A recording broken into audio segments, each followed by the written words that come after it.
তো বন্ধুরা, এই টাইপের যে 6 ভোল্টের ব্যাটারিগুলো হয়, সেই ব্যাটারিগুলো আপনারা চার্জ দেবেন কীভাবে বা চার্জার কীভাবে তৈরি করবেন, আসুন সুন্দর একটা ভিডিও আপনাদের দেখিয়ে দিচ্ছি যে 6 ভোল্টের ব্যাটারিগুলো আপনারা চার্জ দেবেন কীভাবে বা তার চার্জার কীভাবে তৈরি করবেন। দেখুন, এখানে নিয়েছে একটা 4 ভোল্টের এলইডি এবং এখানে দেখুন ব্যাটারিতে যখনই সম্পর্ক করছি বা টাচিং করছি কোনো রকম কিন্তু এলইডিটা ফ্ল্যাশ হচ্ছে না, অর্থাৎ এই ব্যাটারি যেটা সেটা কিন্তু আমাদের ডাউন হয়ে আসে বা ব্যাটারিতে চার্জ কম। এবং আজকে দেখাচ্ছি যে আপনারা এইভাবে একটা কাজ করে বা ট্রান্সফর্মার মার্কেট থেকে কিনে আপনার 6 ভোল্ট ব্যাটারি চার্জার অতি সহজভাবে তৈরি করে নিতে পারবেন অল্প কিছু খরচা করে। দেখুন, এটা কিন্তু জ্বলছে না এবং এলইডিটা কিন্তু আমাদের লিথিয়াম ব্যাটারিতে জ্বলছিল, অর্থাৎ আমাদের যে 6 ভোল্টের ব্যাটারি, এই ব্যাটারিতে কিন্তু কোনো রকম কোনো চার্জ নেই। এবার আসুন তার জন্য কী করতে হবে। দেখুন, আমরা এখানে সিম্পলি একটা নিয়ে নেব 6 ভোল্টের ট্রান্সফর্মার। এটা যে কোনো ইলেকট্রনিক্সের দোকানে আপনারা ইজিলিভাবে পেয়ে যাবেন, 1 থেকে 150 টাকার মধ্যে আপনারা পেয়ে যাবেন। একটা 6 ভোল্টের একটা ট্রান্সফর্মার নিয়ে নেবেন এবং 60ও নিতে পারেন এবং 606 ভোল্টেরও নিতে পারেন, কোনো সমস্যা নেই। তারপর যেটা লাগবে সেটা হচ্ছে আমাদের এসি থেকে ডিসিতে কনভার্ট করার জন্য একটা লাগবে ক্যাপাসিটার। এটা দেখুন 1000 mAh এবং 25 ভোল্টের একটা ক্যাপাসিটার। এবং এখানে নিয়ে নেবেন IN4007 দুটো ডায়োড। এবং ডায়োড নেওয়ার পরে দেখুন যেভাবে কানেকশান করেছি এখানে ক্যাপাসিটার সঙ্গে সেম টু সেম ওইভাবে কানেকশান করে দেবেন, অর্থাৎ ডায়োডের যে সিলভার মাথা, যে দুটো সাদা মাথা একত্র করবেন এবং সেটার সঙ্গে যুক্ত হবে ক্যাপাসিটারের পজিটিভ। এবং এই ক্যাপাসিটারের পজিটিভ থেকে আউটপুট আমরা নিয়ে নেবো পজিটিভ এবং ক্যাপাসিটারের নেগেটিভ থেকে আমরা নিয়ে নেবো আউটপুট নেগেটিভ। এই করলেই কিন্তু আপনাদের ব্যাটারি চার্জারটা ইজিলিভাবে তৈরি করে নিতে পারবেন।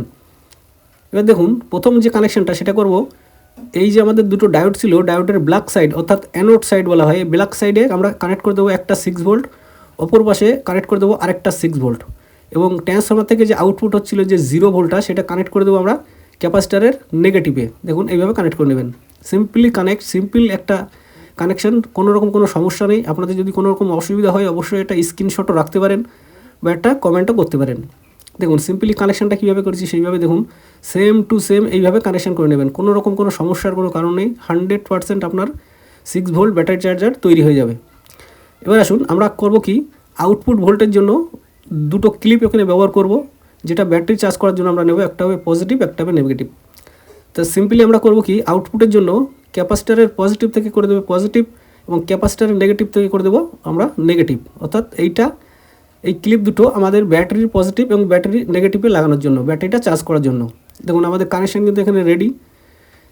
দেখুন পরিষ্কার ক্লিয়ারভাবে কিন্তু আপনাদের দেখানো হয়েছে। আশা করি এই ভিডিও দেখার পরে আর আপনাদের 6 ভোল্ট ব্যাটারি চার্জার তৈরি করার অন্য কোনো ভিডিও দেখার দরকার পড়বে না।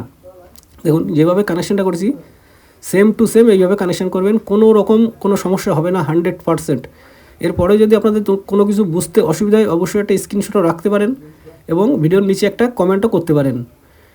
দেখুন এবার আমরা চেক করব এর আউটপুট ভোল্টটা কত দিচ্ছে, সেটা কিন্তু আমরা চেক করব। তার জন্য এখানে একটা ব্যবহার করব ভোল্ট মিটার, অর্থাৎ ডিসি ভোল্ট মিটার, যেটা হচ্ছে আউটপুট ভোল্ট দেখার জন্য যে আউটপুট ভোল্টটা কত দিচ্ছে। দেখুন পারফেক্ট কিন্তু 8 ভোল্ট বা 8 ভোল্ট কিন্তু আমাদের পারফেক্ট দিচ্ছে আউটপুট, যেটা হচ্ছে 6 ভোল্ট ব্যাটারি চার্জ করার জন্য উপযুক্ত ভোল্ট বা পারফেক্ট একটা ভোল্ট। এবার আসুন ব্যাটারি চার্জ করার জন্য দেখুন সিম্পলি ব্যাটারিতে কিন্তু উল্লেখ করা থাকে নেগেটিভ টার্মিনাল আর পজিটিভ টার্মিনাল, অর্থাৎ মাইনাস প্লাস।